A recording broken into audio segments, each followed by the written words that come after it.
Hydraulic engineering is the application of the principles of fluid mechanics to problem dealing with collection, storage, control, transport, regulation, measurement, and use of water. You see from the definition, it is the applied or use of fluid mechanics. In hydraulics, we are intended to use our knowledge from fluid mechanics, and also we will add some extra knowledge relevant to the motion of water. Actually, in this course I don't say fluid, because we don't in this case we are not in this course we are not dealing with gases. Never we deal with gases. So the only fluid that we are working with it and we are thinking about it is water. So you mostly will hear water, not fluid, in this course. So as I told, this is the applied course. This is our hydraulic engineering is where we try to design some hydraulic structures to in order to control water in reservoirs and to distribute water and to mitigate potential hazards of, for example, floods and any possible hazards of flowing waters, and also to transfer water. When I'm talking about transferring water, I don't mean transferring through the pipelines from, for example, in a water distribution network, transferring in large scale. For example, when we want to transfer water from a reservoir to a irrigation area, to a land for agriculture purpose. So we built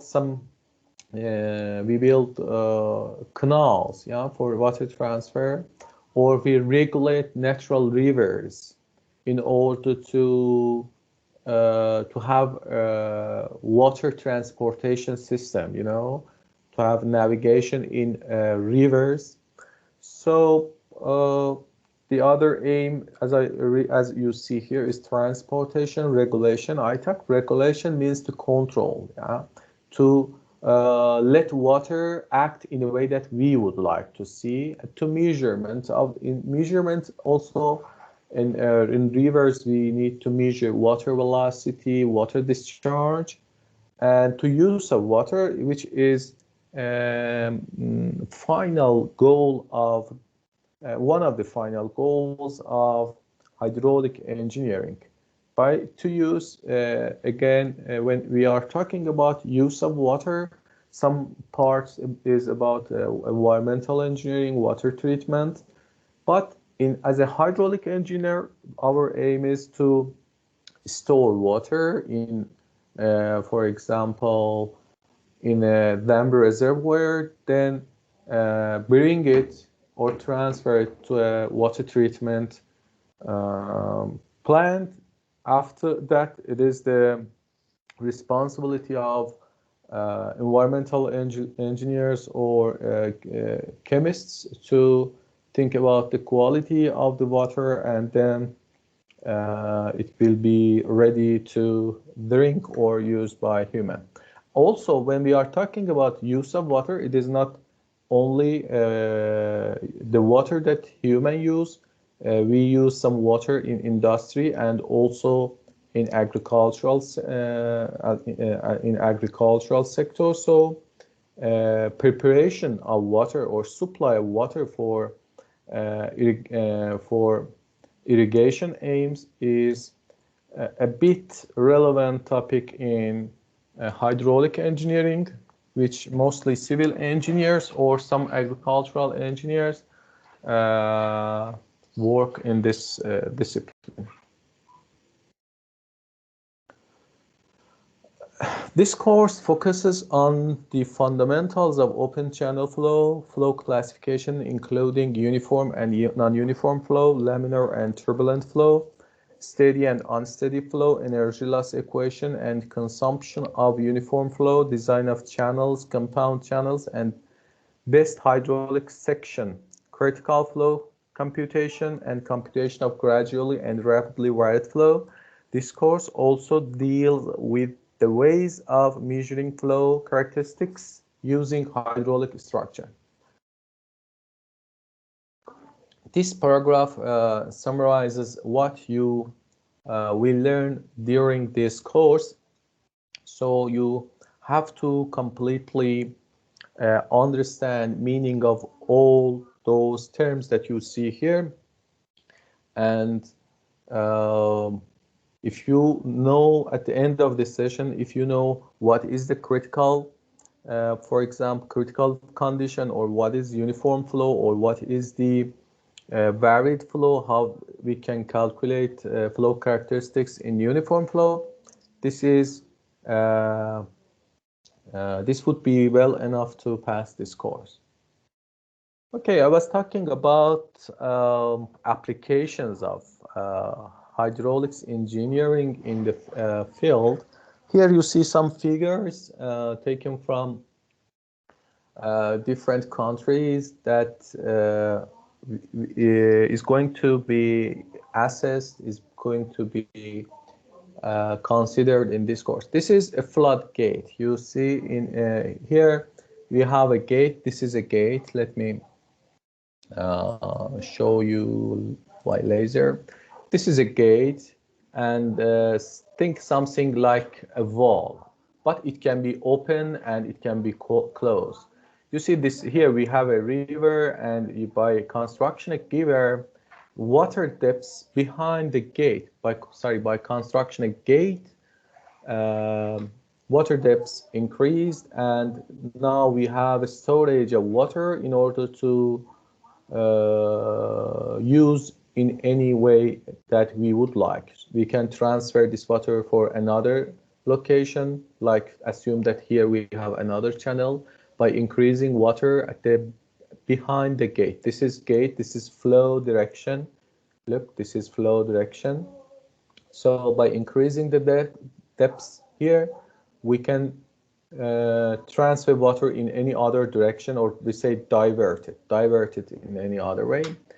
And we can also, by using gates, we can also regulate amount of discharge at downstream.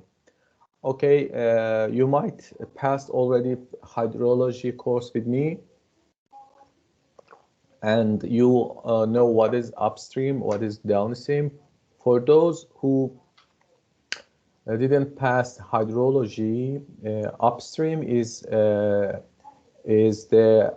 upper, higher zone of a river, and downstream is lower zone of a river. So the flow always moves from upstream to downstream. Here, by construction a floodgate, we can control amount of water supply in downstream. So this is why we also say floodgate, because in the case of floods, we can close the gate. Therefore, amount of water goes downside can be regulated, or we allow the only a given, a desired proportion of water to move downstream. Any questions so far? You know, I always appreciate any question. Don't hesitate. If you have a question, just no need to raise your hand in the system, because I don't see now who rose his hand. Or if you have a question, open your mic and start to ask a question whenever, even within my talks.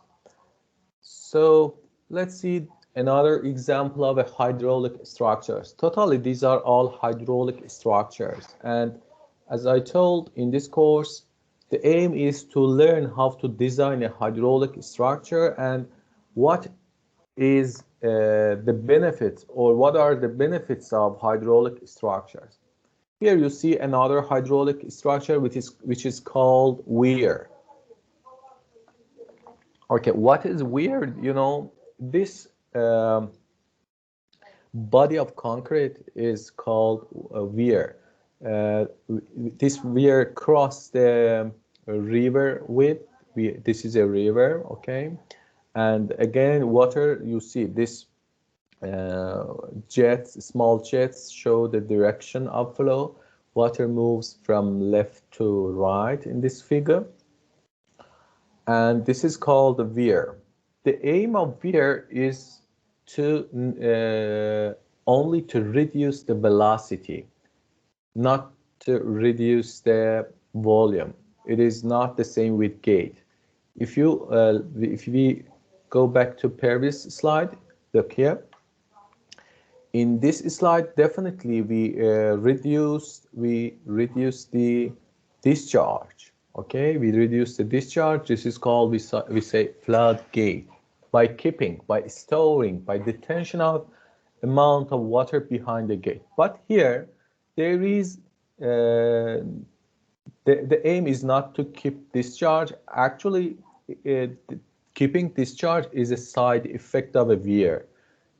And why we are not aimed at keeping the discharge? Because the weir is not a high wall. It is something like an obstacle. You know, we will see in our course. We say it is hub or weir. It is something that only makes small change in the depths of water at upstream and downstream, but it change in the velocity. Here you see that by making an obstacle, we can change the velocity. By changing the velocity, flow regime in a river will be changed. And you will see in this course how many different kind of flow regimes we have in hydraulic engineering. We will talk about those regimes during this course, but I'm sure that in in fluid mechanics we talked about turbulent flows and Reynolds number, about laminar flow. We have other kind of flow regimes that we will talk in this course. Okay, let's see another hydraulic structure. Here you see a small ditch with a weir. This is another kind of weir. This is a weir with a gate. Again, we have a gate, but this weir was built in a ditch. This is a ditch. Ditch is a man-made. This is a ditch between meadows. Here is a meadow, and ditch is a man-made canal. We say for man-made water transportation systems, we don't say channel, we say canal. This is a man-made canal, and this is a weir. And one of the applications of weir is, you will see that, is to calculate water velocity and also to regulate water amount at upstream and downstream of weirs. Okay, here this weir, the aim of this weir is to make the cross section smaller. You see, this is the cross section of a deep. At least if you don't see the cross section, at least you see the bed of ditch. Okay, the bed or width of bed. This is width of bed. Assume this is from here to here is 5 meters. By construction of a weir, we narrowed the ditch. Therefore, by narrowing the ditch, what will be happen? If you think, maybe you can answer me based on your fluid mechanics knowledge. Can you answer? You know, we made this ditch narrower, so We have upstream here, we have downstream. Can you guess what is the difference between upstream and downstream? What is a difference in the characteristics of flow? Can anyone guess it?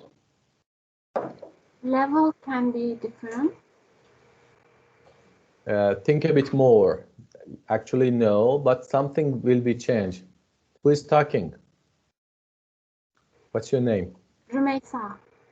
Romesa, yeah, always active. Romesa, you see that here we have smaller cross section, but water level is constant. More or less, water level is constant. But what will be happen here? Velocity can change. What? Velocity. Yes, yes. Q equals to what? V times area. Yeah. V times area. Here we have a lower area. Here we have higher area. Yes. Therefore, in lower area, velocity should increase here. And by increasing velocity, it is assumed that velocity, or it is expected that velocity at downstream will be more than upstream. Yes. This is continuity equation. Q equals A times velocity, A times V. So here we have smaller a, we have here higher a means area. So we have, we should have higher velocity in order to say that Q1 equals to Q2 between here and here. Am I right? Yes, sir. Yes, thank you. So the other example from hydraulics engineering or applications of hydraulic engineering in real world is construction of bridges.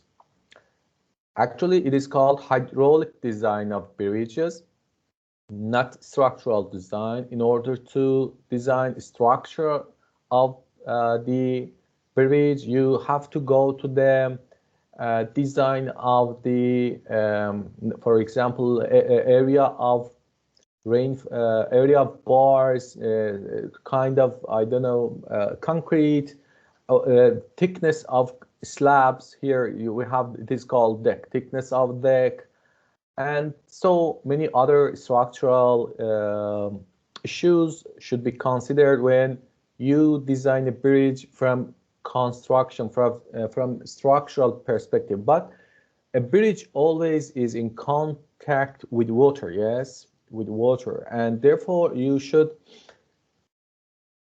consider hydraulic design also. In hydraulic design, several important points should be considered. First, what capacity we need to allow the water, especially in critical conditions such as flooding condition. What capacity a river should have. Otherwise, you know, we will have overtopping water above bridges. And as you might hear every year, as a result of some floods, even in our country, we have some collapses, some broken bridges in entire country, especially those bridges that are in mountainous area, like here, a mountainous area. And think about flash floods that we always have in Black Sea region, in Rize province, in those Black Sea provinces. So there are some flash floods, and sometimes we have we see collapses or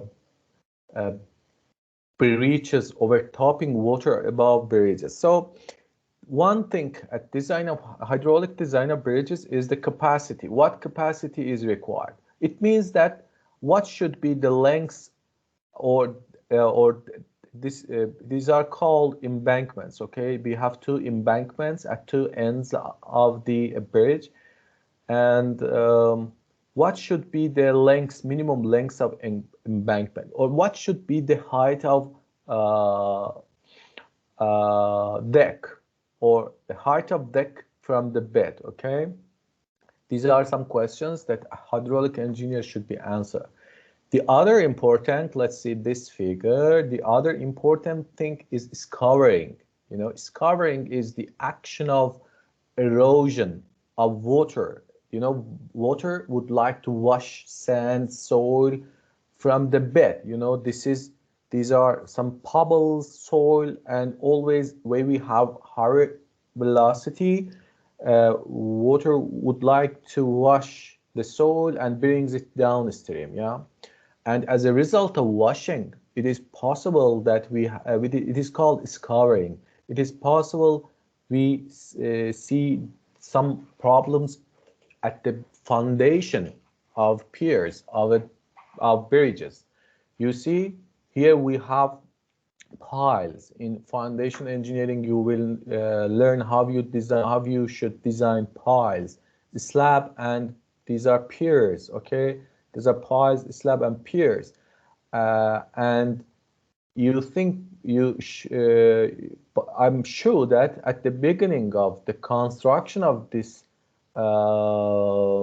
bridge, piers were at least half of the height of these piles were below the ground, you know, were under the ground, because piles helps or increases capacity of loading of a bridge through the friction force, through its connection with surrounding soil. But you see, there is no soil here, so how it can tolerate against loads of loads above the bridge? I'm sure that water wash the soil, wash the bed material. This is a bed, river bed, okay? Bed material washed downward, and we have such problem, and this is very risky condition, and perhaps by time more scouring will happen, and maybe we will maybe its consequence would be collapse of these piers. Okay, so let's see here another example of the advantages of hydraulics engineering. Any questions so far?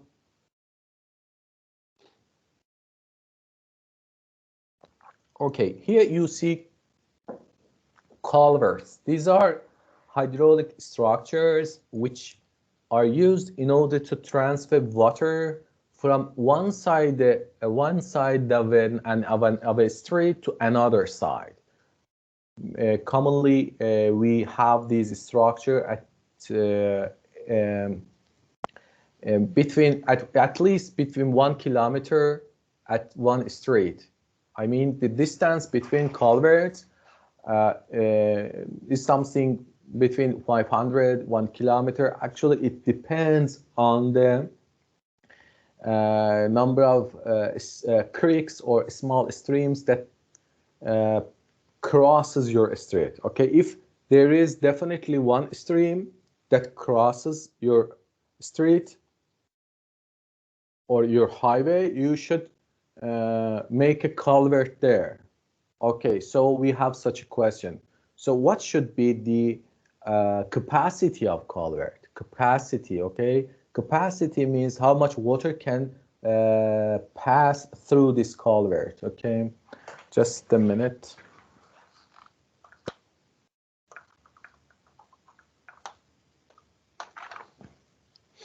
So the first question was the capacity of the culvert.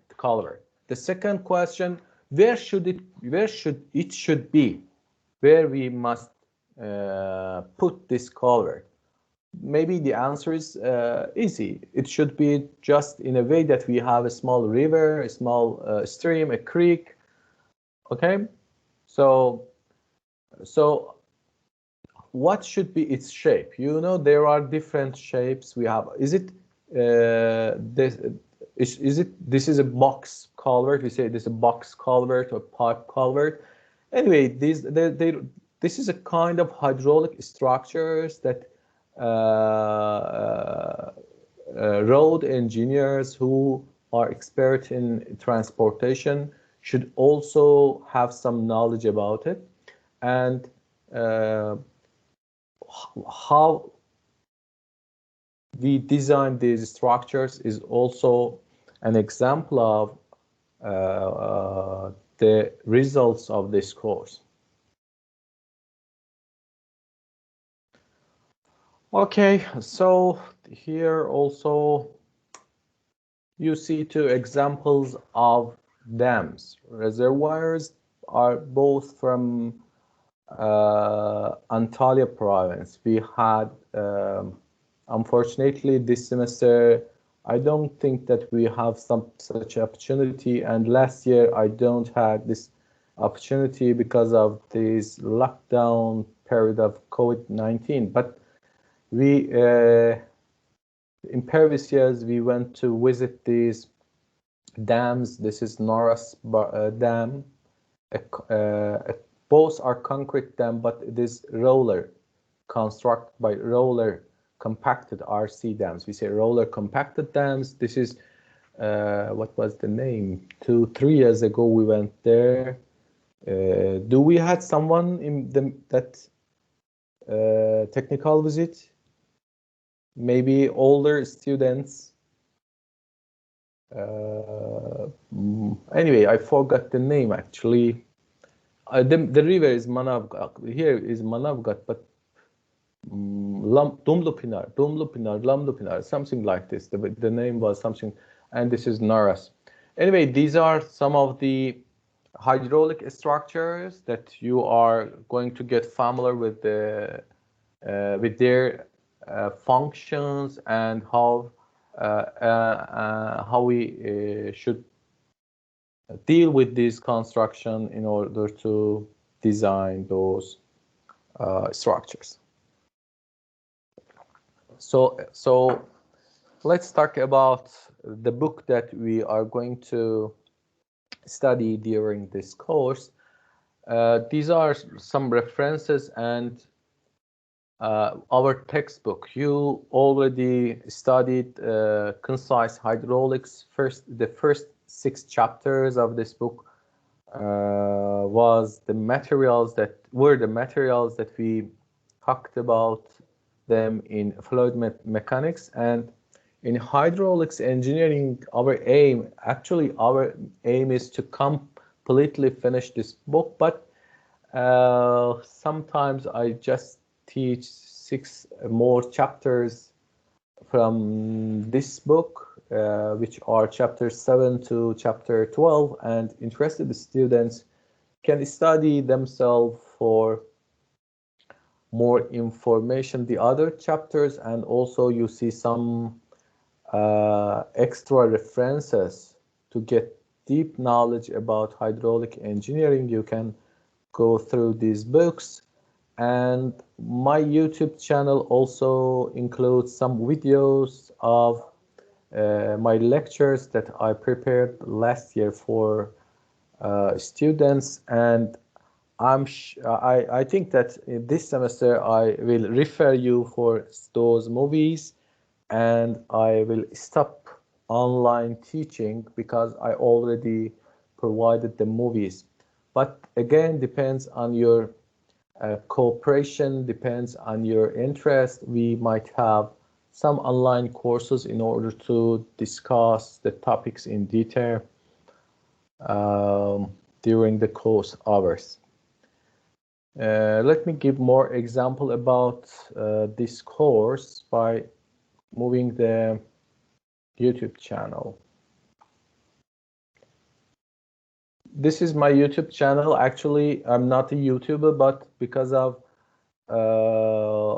pandemic last year, I started to create some lectures and put them on YouTube. So from lecture 5, you can continue my course from here also, lecture 5, 6, 7, 8, 9, 10, 11, 12. Each lecture belongs to 1 week, and to be honest with you, I will try to reach to chapter 4 by teaching online. I don't have idea to create new lecture videos for lecture 1 to 4, but therefore I will teach online those 4 lectures, and then you can continue my lectures from my YouTube channel. Any question? Okay, no. Again, these are subject of this course based upon the materials that we have our textbook, okay? Concise Hydraulics Engineering, authored by Davihan. Today, actually, now I'm talking about this, yeah, week 1. But I will cover week 2 also. I will cover week 2 also. Definitely we have time to complete this part. Therefore, we will have 2 more sessions about uniform flow. And from lecture 5, you saw that I have my video lectures. You can go to the video lectures up to here. Up to here. What will happen last year, you know, because of this unusual situation, I were unable to cover hydraulic structures. And what will be happened? I removed this from the course syllabuses, but I'm not sure this semester I follow the same strategy in case that we have time, and in case that it also depends on your assessment on midterm exam. If I see good progression, a good mark from you, I see that you are really interested and interested in this course and you have capacity to learn more. Therefore, I will try to talk about hydraulic structures and design of them, which is more useful in applications in real-world engineering. But again, if unfortunately I see that your score is not in a desired level, what should I do? I should only neglect this one and try to go deeper about rapidly wide flow, because the materials that you will learn after midterm is to be honest with you, is more difficult than these materials of before exam. This is why I only divided the exams in 2 parts. You see, 50% from the easiest part or easier part, and another 50% from the difficult parts. You might remember in fluid mechanics, if it was not the case, let's only mention hydraulics. In hydraulics engineering, your midterm will be, as you see here, from the first 7 weeks of our course, and the final exam would be from the remaining parts. I mean, in final exam, you will have question only from critical flow up to the end of the materials that we will complete in this course. So this is grading a system in this course, and this is really time to you if you have any question. Again, nothing, yeah? Are you there? Okay, I assume at least someone are there. Some basic questions. Hydraulic versus fluid mechanics. Let me make it smaller, and at the same time, I might see you also, someone. I might see you. Yeah. What should I do now? I would like to make it smaller also. And I have it. Do you see my screen? Both yourself and... Yes, we can see. Oh, good. I've heard Azad's voice also. Azad, how is it going? Thank you, sir. Fine.